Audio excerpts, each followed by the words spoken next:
అక్కడ హోస్ట్ ఎన్టీఆర్ గారు. అవును. ఇప్పుడు ఆయన వచ్చేసి ఇప్పుడు పాన్ ఇండియా లెవెల్లో ఆయన ఎక్కడెక్కడికో వెళ్ళిపోతుంది. జపాన్ అంటున్నారు, అవునా? అక్కడ ఫేవర్ అంటున్నారు. అవును. ఇప్పుడు ఆయన రేంజ్ అసలు మామూలుగా లేదు. అవును. ఆయన ఆ జర్నీ చూస్తుంటే, ఆయన ఎదిగే ఆ విధానం చూస్తుంటే ఎలా అనిపిస్తుంది? ఎంత అద్భుతం అంటే మంచి డాన్సర్, గొప్ప యాక్టర్. ఇంకా దానికి మనం చెప్పే స్థాయి కూడా కాదు. అలాంటి వ్యక్తి 100%. మరి ప్రౌడ్ మనం తెలుగు నుంచి ఎన్టీఆర్ గారు ఉండడం, జూనియర్ ఎన్టీఆర్ ఉండడం చాలా గౌరవ, అంటే ప్రౌడ్ గా ఫీల్ అవ్వాల్సిన విషయం. అది అసలు కామెంట్ చేయాల్సిన, అంటే లైక్ ఆయన గురించి ఇది అనుకుని చెప్పుకునే స్టేజ్ లో కూడా లేదు పరిస్థితి. అంటే అడగడానికి కారణం అంటే ఆయనతో జర్నీ మాత్రం అన్నతో జర్నీ అసలు నేను బయటకు వచ్చిన తర్వాత కూడా మళ్ళీ పిలిచి ఏమైంది ఏంటి అని అడిగాడు. అన్న అసలు నా పరిస్థితి వేరు, నేను ఉన్నది వేరు. ఇక్కడ హై రిచ్నెస్. బిగ్ బాస్ అంటే ఏంది, సెంట్రల్ ఏసీలో నీట్గా చెప్పులు వేసుకొని ఎక్కడ కాలుకు మట్టేట కూడా చూసుకోలేదు. అది మనకు ఎక్కువైపోయింది. మనది అది కాదు కదా. ఎక్కడో పల్లెటూరులో నా లైఫ్ నేను బతికేది. సరే ఏదో వాళ్ళు వెళ్ళి పక్షిని బంధించినట్టు అయింది. నేను అదే చెప్పా. అవును చెప్పు, నాకు తర్వాత కూడా తెలిసింది నువ్వేంటి, అసలు నువ్వు ఉంటావు అనుకున్నావేమో అన్నాడు. అంటే నేను సంపూర్ణ వైభవుడు ఎంత లక్కీయో, బిగ్ బాస్ నుంచి నా అంతలు నేను రావడం అంత బ్యాడ్ లక్. ఎందుకంటే అది బయటకు వస్తే కానీ నాకు తెలియలే. ఏది నాకు తెలియక ముందే నేను అనుభవించేస్తాను. అండ్ మీకు తెలుసా, మీరు తప్పించి ఇప్పుడు దాకా ఎవరు అట్లా రాలేదు. వాళ్ళు అసలు అది ఆ చరిత్రలో లేదు. ఇప్పుడు బాస్ పంపిస్తే జనాలు ఓట్లు ఏక బాస తీసేస్తే రావాలి తప్ప కానీ వాళ్ళంతా వాళ్ళు రావడానికి లేదు. వాళ్ళు నిజంగా క్షమించి నన్ను కాబట్టి వదిలేచ్చారు. సార్ కూడా ఏదో తీసుకొని వాళ్ళతో మాట్లాడి ఇప్పుడు హైదరాబాద్ అండి, అప్పుడు ఎక్కడ బాంబే, లోనావాల్. అసలు 2 రోజుల ముందే కొంచెం ఓపిక పట్టి అన్న మెంటాలిటీకి బిగ్ బాస్ లో ఉంటే విన్నర్ అయిపోయాడు. అన్నని ఫ్యాన్స్ కి, అన్న మంచి కోరుకునే వాళ్ళకి. సార్ ఇప్పుడు వస్తే వెళ్తారా బిగ్ బాస్ కి? చూద్దాం. ఇప్పుడు అంటే 7-8 సీజన్లు చూసాం కదా, ఓకే కొంచెం తెలుసు. మళ్ళీ ఇప్పుడు హైదరాబాద్ లో అక్కడ ఏంటి సార్, అంత 6 months రోజు వర్షం పడ్డట్టే ఉంటుంది. ఓకే, ఎండ కనిపించేది కాదు. అమ్మాయి ఎంతసేపు ఎంట్రా బాబు ఈ 4 గంటలు, మనం ఎట్లా ప్యాంట్ వేసుకుంటే బయటికి వెళ్ళిపోయినట్టు ఉంటుంది మనకి.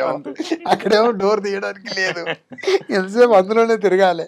అదంటే నాకు దాని వాల్యూ ఏందనేది బయటకు వచ్చామని తెలియలే. సరే ఏదో పోయినాం అదైంది, కానీ బయటకు వచ్చిన తర్వాత చాలా అసలు జనాలు ఎలా అంటే ఏమైంది, డబ్బులు ఎప్పుడు ఇస్తావు అని అప్పడిగినట్టుగా ఎందుకు వచ్చేదారండి బయటికి అంటే భయం వేసేది. వాళ్ళ సంగతి పక్కన పెడితే కొడిచంటారు చాలా మంది. బా నాకు అనేది ఇప్పుడు చూడు 7 సంవత్సరాలు మీరు గుర్తు చేశారు. అంటే ఆయన అన్నట్టు మీలాగా ఎవరు బయటికి రాలేదు. అదొక రికార్డ్ సార్. అవును. సినిమా విషయానికి వస్తే సార్, ఇప్పుడు సుధర మూవీ బజ్ అయితే మంచిగా బజ్ క్రియేట్ అయి ఉంది. ఎందుకంటే ఆల్రెడీ సాంగ్స్ సక్సెస్ కాబట్టి, అండ్ మీ కాంబినేషన్ మీరు చెప్పినట్టు ఆ స్టార్ క్యాంపెయినింగ్ కూడా ఉంది, అంతా పాజిటివ్ గా ఉంది. బట్ ఈ రోజుల్లో ఒక సినిమా తీయడం కంటే ఒక సినిమాని సరిగ్గా ప్రాపర్ గా రిలీజ్ చేయడం కష్టం. రిలీజెస్ కి ఎలాంటి కష్టాలు ఏమన్నా ఫేస్ చేస్తున్నారా, ఎలా ప్లాన్ చేసుకున్నారు?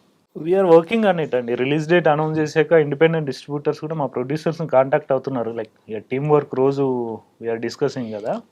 So they are planning. Producer actually బాగానే ప్లాన్ చేస్తున్నాడు. ట్రైలర్ రిలీజ్ తర్వాత అసలు వాట్ యాక్చువల్లీ అనేది ఏ డిస్ట్రిబ్యూటర్ అనేది అనౌన్స్ చేస్తాం. మీ దగ్గర ఒక పెద్ద ఐదు ఉంది సార్ ప్రమోషన్స్. లేదు, అది ప్రమోషన్ పక్కన పెడితే అన్నుంటే అన్న సినిమాని చూడడానికి థియేటర్ కంపల్సరీ, ఎలాగో ఓపెనింగ్స్ ఉంటాయి, పర్సంటేజ్ ఆడియన్స్ కంపల్సరీ రెడీగా ఉంటారు. బట్ వీఆర్ లైక్ ఈ సినిమాని కరెక్ట్ గా ప్రమోట్ చేసి కరెక్ట్ గా థియేటర్ లో పంపించడానికి మా ప్రయత్నం మేము చేస్తాం. ఇప్పుడు మనం చూసుకున్నట్టయితే సంక్రాంతికి వస్తున్నాం, అనిల్ రావిపూడి గారు స్టార్ట్ చేశారు different type of promotions. Actual గా అలా కంటెంట్ బేస్డ్ చేయాలంటే సంపూర్ణేష్ గారు పర్ఫెక్ట్ గా సరిపోతారు వీడియోస్ కి. అలాంటి ఏమైనా ప్లాన్ చేస్తున్నారా? చేస్తున్నాం అండి. అన్న కూడా చాలా like suggestions, like we're planning. Once trailer launch గట్టిగా అయ్యాక చేద్దాం అనేది వీఆర్ ప్లానింగ్. అండ్ నాకు క్వశ్చన్స్ వచ్చా, అంటే మీరు కానీ కనిపిస్తే చాలా మంది అడగాలనుకున్నాను. ఎట్లా ఇప్పుడు కనిపించారు, నీకు మంచి పేరు వచ్చినప్పుడు జబర్దస్త్ అనేది ఒక రేంజ్లో ఉండింది, ఊగిపోతున్న ఒక మేనియా జబర్దస్త్ అంటే. మీకు అప్పుడు మంచి పేరు వచ్చింది. ఎప్పుడన్నా ఆఫర్ వచ్చిందా సార్ జబర్దస్త్కి రమ్మని? చాలాసార్లు అడిగారు, అదే గెస్ట్ రోల్ గురండి అన్న ఆ టీం వాళ్ళు. అంటే నాకు కుదరలేదు, వాళ్ళ టైం నా టైం సింక్ అవ్వలేదు. వచ్చింది గెస్ టీములలో ప్రమోషన్కి అప్పుడప్పుడు వాళ్ళకి కొన్ని 100 ఎపిసోడ్ అని 200 ఎపిసోడ్ అని గెస్ట్లను పిలుస్తారు కదా, అప్పుడు నేను చాలా మంది అడిగారు. కానీ నాకు కుదరలే. మీరు కావాలని పోలేదా అలాగేం లేదు, నాకు ఈ ఫంక్షన్ వాళ్ళు రాలేదని?